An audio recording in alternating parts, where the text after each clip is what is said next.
ഇവളെ content making അല്ല, ഇവളുടെ കമ്മി ക്യാപ്സ്യൂള്. ഇവൾ ഇന്നത്തെ തമ്മിൽ സീക്രട്ട് ഏജന്റ് എക്സ്പോസ്ഡ്.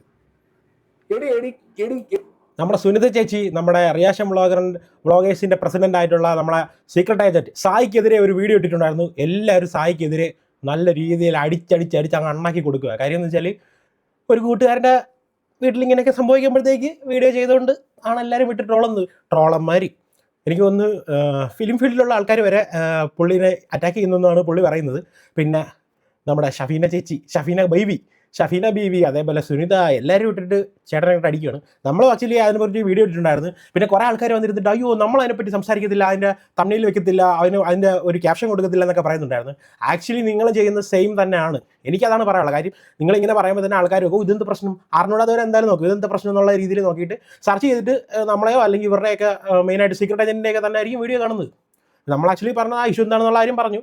ബാക്കി ഈ പറയുന്ന സീക്രട്ട് ഏജൻറ്റ് മെയിനായിട്ട് എയറിലാക്കുന്നത് സ്വന്തം കൂട്ടുകാരൻ ഇതേപോലത്തെ ഫ്രണ്ട് വിത്ത് ബെനിഫിറ്റ്സ് എന്നൊക്കെ പറഞ്ഞ് കുറേ ആൾക്കാർ കമൻറ്റ് ഇട്ടിട്ടുണ്ട്. എന്നാലും നല്ല രീതിയിൽ അണ്ണ എയറിലായി, നല്ല രീതിയിൽ കൊണ്ടിട്ടുണ്ട്. സുനിതയൊക്കെ പറഞ്ഞത് പിന്നെ അഷ്കട്ടക്കിയോ അങ്ങനെ എന്തോ ഒരുത്തുണ്ടല്ലോ, അവനൊക്കെ പറഞ്ഞതൊക്കെ നല്ല രീതിയിൽ അണ്ണനെ നല്ല രീതിയിൽ ഹർട്ടായി.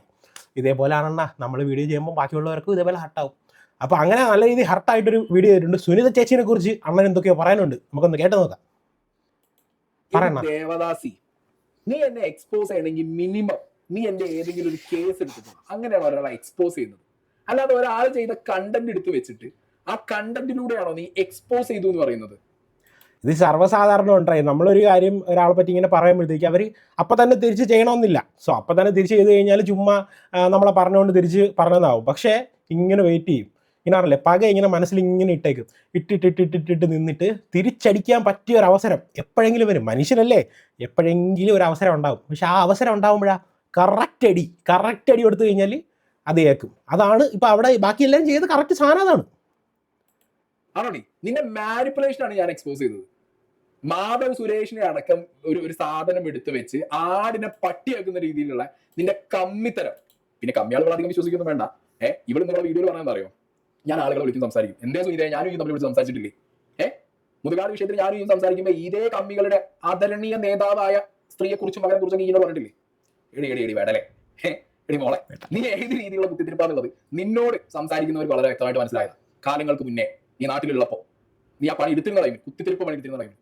അപ്പൊ മോളെ ആ ടൈം മുതലുള്ള നീ എന്താന്നുള്ളത് എനിക്ക് വളരെ വ്യക്തമായിട്ട് പലരും പറഞ്ഞു തന്നിട്ടുണ്ട്. എന്നിട്ടും എനിക്ക് അബദ്ധം പറ്റിപ്പോയി. നിന്നോട് ഞാനൊന്ന് സംസാരിച്ചു.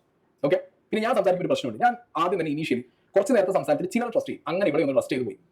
അത്രേ എന്റെ വന്നിട്ട് തെറ്റ് പറ്റിയിട്ടുള്ളൂ. പിന്നെ നീ എന്ത് പറയും? ട്രസ്റ്റ് ചെയ്തിട്ട് കിട്ടി, അണ്ണനെ കിട്ടി. ഞാൻ കണ്ടന്റ് മേക്കിംഗ് പഠിപ്പിക്കാൻ തുടങ്ങി. നീ പറഞ്ഞ പോലെ ഞാൻ കണ്ടന്റ് ചെയ്യണം. ക്വാളിറ്റിയിൽ വരണം. എന്താണ് നിന്റെ ക്വാളിറ്റി? കമ്മി ക്യാപ്സ്യൂൾ എഴുതുന്നതാ, രാവിലെ രീതിയിൽ കമ്മി വെളുപ്പിക്കാൻ നടക്കുന്നത്, അതാണ് നിന്റെ ക്യാപ്സ്യൂൾ, അതാണ് നിന്റെ കണ്ടന്റ് ക്വാളിറ്റി. കൈരളിക്ക് ക്രെഡിബിലിറ്റി, പിണറായിക്ക് ക്രെഡിബിലിറ്റി, ഇതാണ് നിന്റെ ഐറ്റം അല്ലെ? അപ്പൊ ആ ലൈനിലേക്ക് ഞാനില്ല, ഞാൻ വരുന്നില്ല എന്ന് പറഞ്ഞപ്പോൾ അണ്ണിക്ക് പൊള്ളി. അണ്ണി അപ്പത്തേക്ക് എന്തായി? അണ്ണിക്ക് ഇളകുന്നു, അണ്ണി എന്റെ നേരെ തിരിഞ്ഞു. ഞാൻ ആഭാസം യൂട്യൂബ് മാത്രമല്ല ഗൈസിനൊക്കെ പറഞ്ഞിട്ടുണ്ടായിരുന്നു. നിന്റെ ആഭാസം എന്താന്നുള്ളത് പച്ചയ്ക്ക് പൊളിച്ച വീഡിയോ ഇന്നും എന്റെ അക്കൗണ്ടിൽ കിടക്കുന്നുണ്ട്. അന്ന് നിനക്ക് റിപ്ലൈ അല്ല, ഈ അതിന് വീഡിയോ വിളിച്ചോട്ടെ കാര്യം ഏത് ഇങ്ങനെ ആൾക്കാർ അത് കണ്ടിട്ടില്ലാത്തവരില്ലെങ്കിൽ സീക്രട്ട് ഏജന്റിന്റെ ചാനലിൽ പോയി കഴിഞ്ഞാൽ ഉണ്ടാവും, പോയി കണ്ടോ. പേടിച്ചോടുന്നത് ഒരു വിമർശനം വന്നു കഴിഞ്ഞാൽ പേടിച്ചോടുന്ന നല്ല എ ക്ലാസ് സുനിത ദേവദാസി ഫോർ കമ്മീസ് അല്ലെ? അല്ല, അതുകൊണ്ടാണ് ആരിഫ് ഹുസൈന്റെ വിഷയത്തിൽ അണ്ണി ഓടി തള്ളരുത്. അതൊക്കെ മലയാളികൾ കണ്ടതാണ് അണ്ണി. അതുകൊണ്ട് നീ ഇനി എന്നെ ആഭാസനും വെടലിയും നാളിയും ഒന്നും ആക്കാൻ നിൽക്കണ്ട. എ ക്ലാസ് ചെറ്റ പണിയാണ് നീ കാണിക്കുന്നത്. ഞാൻ ഏത് പണിയാണോ ചെയ്യുന്നത് അതിന്റെ ഒരു പ്രോ പോളിഷ്ഡ് വേർഷൻ മാത്രമേ എന്നെ പറയാനുള്ളൂ. ഞാനെന്താ അറിയാ, നീ എന്താ അറിയുന്നുണ്ടോ പറഞ്ഞു വരുന്നത് അണ്ണൻ? നീ തീട്ടവും വാരി കാലും നക്കി കണ്ടന്റ് ഉണ്ടാക്കി അതിന് 10 വ്യൂ ഉണ്ടാക്കി പോകുന്ന എ ക്ലാസ് കമ്മി കോമൻ. അതിനപ്പുറത്തേക്ക് എന്ത് ക്രെഡിബിലിറ്റിയുള്ളൂ? ഒരു കാര്യം ആലോചിക്കണം. ഈ പറയുന്ന ഇതിനെപ്പറ്റി വീഡിയോ ഇട്ടിട്ടുള്ള റിയാക്ഷൻ ചാനൽസ് ആണെങ്കിലും അല്ലാത്തവരാണെങ്കിലും ഇപ്പോൾ കുറേ ആൾക്കാർ ഞാൻ പറഞ്ഞല്ലോ, കുറേ ആൾക്കാർ പറഞ്ഞ ഞാൻ തംബ്നെയിലിൽ ഫോട്ടോ വെക്കുന്നില്ല, ടൈറ്റിൽ കൊടുക്കുന്നില്ല, അങ്ങനെ ഒന്നും കൊടുക്കുന്നില്ല എന്ന്. ഇവർ ആക്ച്വലി ഞാൻ 1-2 വീഡിയോസ് കണ്ടായിരുന്നു ആക്ച്വലി ഇത്. പക്ഷേ അതെല്ലാവരും എങ്ങനെയെങ്കിലും ട്രാക്ക് ചെയ്ത് ഇഴച്ചടിച്ച് ഒരു 8 മിനിറ്റൊക്കെ ആക്കി ഫുൾ മോണറ്റൈസേഷൻ എല്ലാവരും ഓണാക്കിയിട്ട് ഇട്ടേക്കുന്നത്. അങ്ങനെയാണെങ്കിൽ ഇവർക്ക് ജസ്റ്റ് ഒരു പോസ്റ്റ് ആയിട്ട് ഇട്ടാൽ പോരെ? അല്ലെങ്കിൽ ഈ പറയുന്ന ആ ഒരു എന്താണെന്ന് വെച്ചാൽ പറഞ്ഞിട്ട് അങ്ങ് പോയാൽ പോരെ? ചുമ്മാ അവർ പൈസ ഉണ്ടാക്കാനുള്ള എല്ലാവരും യൂട്യൂബിൽ വീഡിയോ ചെയ്യുന്നത് പൈസ ഉണ്ടാക്കാൻ തന്നെയായി. ഇപ്പോൾ ഈ പറയുന്ന സീക്രട്ട് ഏജന്റ് ആയിരുന്നല്ലോ ആ ഒരു വീഡിയോ ചെയ്തത്. കമൻറ്റ് ബോക്സ് ഓക്കെ, പിന്നെ കമൻറ്റ് ബോക്സിൽ ആൾക്കാരൊന്ന് പറഞ്ഞു, ഇൻബോക്സിലൊക്കെ വന്ന് പറഞ്ഞെന്നൊക്കെ പറയുന്നുണ്ട്. എന്നാലും എല്ലാവരും വീഡിയോ ചെയ്യുന്നു, കഷ്ടപ്പെട്ട് വീഡിയോ എടുത്ത് എഡിറ്റ് ചെയ്ത് അപ്ലോഡൊക്കെ ചെയ്തൊക്കെ ഇടുന്നത് എന്തിനാണ്? പൈസ ഉണ്ടാക്കാനാണ് എല്ലാവരും. അത് ഈ പറയുന്ന അതിനെ പറ്റി വീഡിയോ ചെയ്തവരും അതിനെതിരെ വീഡിയോ ചെയ്തവരൊക്കെ എല്ലാവരും ചെയ്യുന്നത് അതിന് തന്നെയാണ്. അല്ലാതെ പക്ഷേ നമുക്ക് കമൻറ്റ് ബോക്സിൽ കൂടുതൽ കണ്ടു കഴിഞ്ഞാൽ അവർക്ക് കൂടുതൽ സപ്പോർട്ട് കിട്ടുമ്പോഴത്തേക്ക് എല്ലാവരും വിചാരിക്കും ഓക്കെ നിങ്ങളെങ്കിലും എതിര് പറഞ്ഞല്ലോ, ഈ എതിര് പറയുമ്പോഴത്തേക്കും സംഭവിക്കുന്നത് എന്താണ്? ഇതിനെപ്പറ്റി അറിഞ്ഞൂടാത്തവരും ഇവർ പറയുന്നത് കേട്ടിട്ട് തിരിച്ചു പോയി അത് നോക്കി അതിനെപ്പറ്റി അത് സ്പ്രെഡ് ആവുക തന്നെയാണ് ചെയ്യുന്നത്. ഇപ്പോൾ രണ്ടുപേരും ചെയ്യുന്ന ഒരേ കാര്യം തന്നെയാണ്. അതാണ് എനിക്ക് ഈ ഒരു കാര്യത്തിൽ പറയാനുള്ളത്. കുറേ പേരെങ്കിലും അത് കേട്ടിട്ട് ഓക്കെ ശരി ഇതാണ് ശരി എന്നുള്ള രീതിയിൽ പറയുന്നുണ്ട്. രണ്ടുപേരും പൈസ ഉണ്ടാക്കാൻ വേണ്ടിയിട്ടാണ് കൂട്ടുകാരെ ചെയ്യുന്നത്. എല്ലാവരും പൈസ ഉണ്ടാക്കാൻ വേണ്ടിയിട്ടാണ് ചെയ്യുന്നത്. അല്ലാണ്ട് ആരും ആരുടെയും നന്മയ്ക്ക് വേണ്ടിയിട്ടൊന്നുമല്ല യൂട്യൂബ് ചാനൽ ചെയ്യുന്നത്. നിങ്ങൾ ആദ്യം അതൊന്ന് ഈ സോഷ്യൽ മീഡിയയുടെ ഒരു റിയാലിറ്റി മനസ്സിലാക്കണം. എല്ലാവരും നമ്മൾ വിചാരിക്കുന്ന പോലെ ഒന്നുമല്ല, എല്ലാവരും പക്കാ ഫേക്ക് തന്നെയാണ്. ഞാനടക്കമുള്ള എല്ലാ ആൾക്കാരും ഫേക്ക് ആണെന്നാണ് ഈ ഒരു അവസരത്തിൽ എനിക്ക് പറയാനുള്ളത്. നീ വന്നിട്ട് ഇപ്പൊ എന്തൊക്കെയോ വീഡിയോ പ്ലേ ഒരു താല്പര്യം ഉള്ള കാര്യം പറയാം. അങ്ങനെയുള്ള വീഡിയോ പ്ലേ ചെയ്തിട്ട് ഞാനായിട്ട് പത്താം കാണിക്കണം. കാരണം വീഡിയോ പ്ലേ ചെയ്താൽ കോപ്പിറൈറ്റ് കിട്ടും. അതാണ് നമുക്ക് ഈ വീഡിയോക്ക് കോപ്പിറൈറ്റ് തരലാണോ മാനിപ്പുലേഷൻ ലെവലൊക്കെ ഇവിടെ പറയുന്നത്. ഇവിടെ വീഡിയോ കാണുന്നതൊക്കെ ചാനൽ കണ്ടോട്ടോ. ഇവിടെ പറയുന്നത് ജാഫിൻ ജാഫർ, ദേഡു അങ്ങനെ പലരുമായിട്ട് ഞാൻ കണ്ടന്റ് ചെയ്തതിനു ശേഷം അവരുടെയൊക്കെ ജീവിതം ഞാൻ തുടച്ചു നോക്കിയാണ്. അതായത് ഇവരൊക്കെ പിന്നെ ഞാൻ കമ്പനി ആയതുകൊണ്ട് കണ്ടതാണ്. അപ്പൊ ജാസ്മിന്റെ വിഷയമൊക്കെ പറയാം. ഈ അടുത്ത ഇപ്പൊ ഞാൻ ഇതിന്റെ ഒരു കോൾ അപ്പുറത്ത് ജാസ്മിനെ വിളിച്ചത് പറയാ പറഞ്ഞെ ഇതാണ് ജാസ്മിന് ഞാൻ തമ്മിൽ ഇപ്പോഴുള്ള ബന്ധം. മനസ്സിലായി? ഞാൻ വീഡിയോ ചെയ്ത ഓരോ വ്യക്തികളുമായിട്ട് എനിക്ക് നല്ല റിലേഷൻ ആണ്. പിന്നെ നീ ഇതിനിടെ വേറെ സാധനം അടിച്ചു. മല്ലു ട്രാവലറിന് ഇത്തിരിയെങ്കിലും മല്ലു ട്രാവലറിന് കുറച്ചെങ്കിലും ഒരാളോട് നന്ദി ഉണ്ടാവും. അതുണ്ടെങ്കിൽ മല്ലു ട്രാവലർ പറഞ്ഞിട്ടുണ്ട് പല സ്ഥലങ്ങളിലും. എനിക്ക് കഴിഞ്ഞ ദിവസങ്ങളൊക്കെ പറഞ്ഞിട്ടുണ്ട് സായിയോട് എനിക്ക് പേഴ്സണലി ഒന്നുമില്ല. കാരണം എന്നെ അടക്കം പല വിഷയങ്ങളിലും ആ വ്യക്തി എന്നെ കേട്ട് എന്നെ അറിഞ്ഞിടത്തോളം വരാൻ ചെയ്തിട്ടില്ല. നിന്റെ വലിയ ചങ്കൊക്കെ ആയിരിക്കും മല്ലു. ഇനി പറയാൻ പറ്റില്ലോ നമ്മളോടൊന്നും പറഞ്ഞിട്ട് അപ്പുറത്ത് പോയി പറഞ്ഞു കൊടുക്കുന്നുള്ളത്. ഈ മനുഷ്യന്മാരെ എനിക്ക് വിശ്വാസമില്ല ആർക്കായിരിക്കും. കാരണം പേഴ്സണലി അത്ര വിശ്വസിക്കാൻ എന്റെ ചങ്കോ കാര്യങ്ങളൊന്നുമല്ല. മനസ്സിലായി? പക്ഷെ പ്രത്യക്ഷത്തിൽ 10 ആൾ മുന്നും അല്ലെങ്കിൽ നമ്മളോട് ഇവർ പറയുന്നത് അങ്ങനെയാണ്. അത് കേട്ടിട്ടാണോ നീ അത് തിരിച്ചെന്നുള്ളത് എനിക്കറിയില്ല. അതും ഈ മല്ലു പറയുന്നത് മല്ലു പറഞ്ഞോട്ടെ. അങ്ങനെ പല വിഷയങ്ങളും മല്ലുവിന്റെ വിഷയം പറയുന്നു, സജന ഫിറോസിന്റെ വിഷയം പറയുന്നു, ജാസിന്റെ വിഷയം പറയുന്നു, രേണുവിന്റെ വിഷയം പറയുന്നു. എടി ഇതൊക്കെ ഞാൻ ഈ സോഷ്യൽ മീഡിയയ്ക്ക് അത് കണ്ടന്റ് ചെയ്യുന്ന ഇതേപോലെ വിഷയങ്ങൾ സംസാരിക്കുന്ന ഒരു വ്യക്തിയാണ്. എന്റെ കണ്ടന്റ് സർക്കിൾ എന്ന് പറഞ്ഞാൽ ഇതാണ്.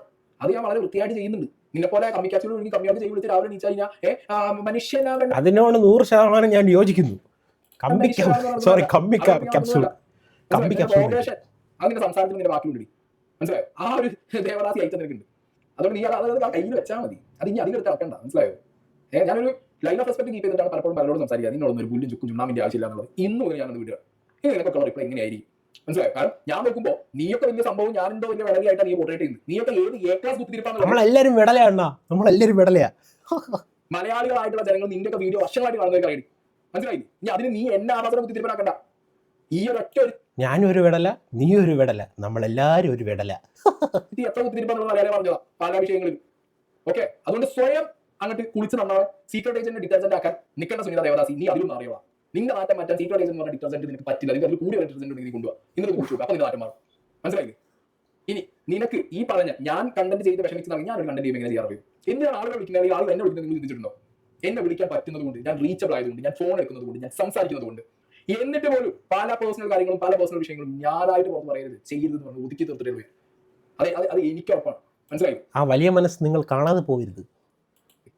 എന്നെ വിളിക്കുന്നത് എന്റെ കംഫർട്ട് സോൺ അത്ര വലുതായതുകൊണ്ട് നമ്മളെ നിന്നെ വിളിക്കാത്ത നീ ഫോണില്ല വെളുത്തൂരിയ. കഴിഞ്ഞോട്ട് ഞാൻ ഒരു വിഷയത്തിൽ ഫോൺ വിളിച്ചു എന്തായാലും പറയാമെന്ന് ചോദിച്ചു. നീ നിങ്ങൾ പറഞ്ഞ ആവാസ യൂട്യൂബ് പറഞ്ഞു വെച്ചപ്പോൾ I'm not ready no not എന്തൊരു വേറെ മെസ്സേജ് ഇട്ട് ഓടി. അതാണ് പേടിച്ചൊളിച്ചു കൊടുക്കാന്നുള്ളത് നിന്റെ പണി. കാര്യങ്ങൾ നിവർന്ന് നിന്ന് അഡ്രസ് ചെയ്യാനുള്ളത് എന്റെ പണി. അതുകൊണ്ട് മോൾ കാര്യം ചെയ്യും. മോൾ എന്നെ ഡിറ്റർജന്റ് ആക്കേണ്ട ആവശ്യമില്ല. ഓക്കെ, ദേവദാസ് വേറെ നല്ല ഡിറ്റർജന്റ് കിട്ടുമെന്ന്. പിന്നെ ആവാസ യൂട്യൂബറാണ് ആവാസം ഇല്ലാത്ത യൂട്യൂബറാണോ എന്നുള്ളതൊക്കെ നാട്ടുകാർ തീരുമാനിച്ചോളും. മോളെ കുറച്ച് കമ്മി കൊടുക്കും. നിന്നെ പോലെയുള്ള കുറച്ച് എന്താ പറയുക വിയർഡ് മൈൻഡ് സെറ്റ്, അതായത് ഞാൻ എന്തോ സംഭവം എന്ന് ചിന്തിക്കുന്ന ചില ആളുകൾക്ക് ഞാൻ കണ്ടു കേട്ടാ. മനസ്സിലായി? അപ്പൊ നിന്നെ എക്സ്പോസ് ചെയ്ത് കൊടുക്കാൻ സങ്കടം തീർക്കണം എവിടെയെങ്കിലും, അല്ലെങ്കിൽ എല്ലാവരും കൊട്ടേഷൻ എടുക്കാം, കമ്മിയുള്ള കൊട്ടേഷൻ എടുക്കണം. ഇത് സർവ്വസാധാരണമാണ് കേസ്. നമ്മൾ ആരെയും കുറിച്ച് പറഞ്ഞു കഴിഞ്ഞാൽ അവർക്ക് എന്തായാലും ഓഫ് കോഴ്സ് ഒരു ദേഷ്യം ഉണ്ടാവും നമ്മുടെ അടുത്ത്. തിരിച്ചടിക്കാൻ വേണ്ടിയിട്ടുള്ളൊരു അവസരത്തിനായിട്ട് അവർ കാത്തിരിക്കും. കറക്റ്റ് സമയം വരുമ്പോഴത്തേക്ക് അടിക്കും. ഇപ്പോഴത്തേക്ക് അറിയാമല്ലോ പുള്ളിക്കാരൻ്റെ ഫ്രണ്ടാണ്. അപ്പോൾ ആ കൂടെ നിന്നിട്ട് കാണിച്ചത് ശരിയാണോ എന്ന് ചോദിച്ചു കഴിഞ്ഞാൽ എനിക്കും എൻ്റെ ഒരു ഫ്രണ്ടാണെങ്കിൽ ഞാനും ഇങ്ങനെ ചെയ്യത്തില്ലായിരുന്നു. അപ്പോൾ ഇതൊക്കെ തന്നെയാണ്. അപ്പോൾ അതുകൊണ്ട് നല്ല രീതിയിൽ കിട്ടിയ അവസരം അവരെല്ലാം മുതലാക്കി ഞാനടക്കം മുതലാക്കിയില്ലേ. ഞാനും ഇതിനെപ്പറ്റി വീഡിയോ ചെയ്തതാണ്. അപ്പോൾ എന്തായാലും ഇതൊക്കെയാണ് ഇപ്പോൾ നടക്കുന്നത്. സീക്രട്ട് ഏജൻറ്റ് എല്ലാവരെയും കുറിച്ച് പറയുന്നത് സീക്രട്ട് ഏജൻറ്റിനെ വേറൊരാൾ സീക്രട്ട് ഏജൻറ്റിനെ കുറിച്ച് വീഡിയോ ചെയ്തപ്പോഴത്തേക്ക് പൊട്ടി. അപ്പോൾ ഇതാണല്ലേ നമ്മൾ പറയുമ്പോഴത്തേക്ക് അവരൊക്കെ നോവുന്ന പോലെ തിരിച്ച് പറയുമ്പം നമുക്കും നോവും. അപ്പം ഇങ്ങനെ പറഞ്ഞാൽ കേൾക്കാൻ ബാധ്യസ്ഥരായിട്ടുള്ള ആൾക്കാരാണ് നമ്മളെല്ലാവരും. അതിന് പൊട്ടുകയാണെങ്കിൽ പിന്നെ അതിനെപ്പറ്റി ഈ ഒരു പരിപാടിക്ക് നിൽക്കരുത് എന്നാണ് എൻ്റെ ഈ ഒരു അവസരത്തിൽ പറയാനുള്ളത്. അപ്പോൾ നമ്മുടെ വീഡിയോ ആദ്യമായിട്ടാണ് കാണുന്നതെങ്കിൽ ഒന്ന് സബ്സ്ക്രൈബ് ചെയ്യുന്നതാരും പരിഗണിക്കണം. സീക്രട്ട് ഏജൻറ്റിനെ പോലെ അല്ല, നമ്മുടെയൊക്കെ ചെറിയ ചാനലാണ്. ഒന്ന് സബ്സ്ക്രൈബ് ചെയ്യടേ. പിന്നെ വീഡിയോ ഇഷ്ടപ്പെട്ടിട്ടുണ്ടെങ്കിൽ ലൈക്കും ഹൈപ്പൊക്കെ ഒന്ന് ചെയ്യും. പിന്നെ അണ്ണനെ പറ്റി നിങ്ങളുടെ അഭിപ്രായം ഒന്ന് കമൻറ്റ് ബോക്സിൽ ഒന്ന് രേഖപ്പെടുത്തുക. അണ്ണൻ എങ്ങനെയാണ്, നിങ്ങളെ അണ്ണനാണോ എന്നൊക്കെ ഉള്ള കാര്യം ഒന്ന് കമൻറ്റ് ബോക്സിലൊക്കെ ഒന്ന് രേഖപ്പെടുത്തുക. അപ്പോൾ നമുക്ക് ഇതുപോലത്തെ വീഡിയോസ് ആയിട്ട് വീണ്ടും കാണാം. അപ്പോൾ ഓക്കെ, ബൈ ബൈ.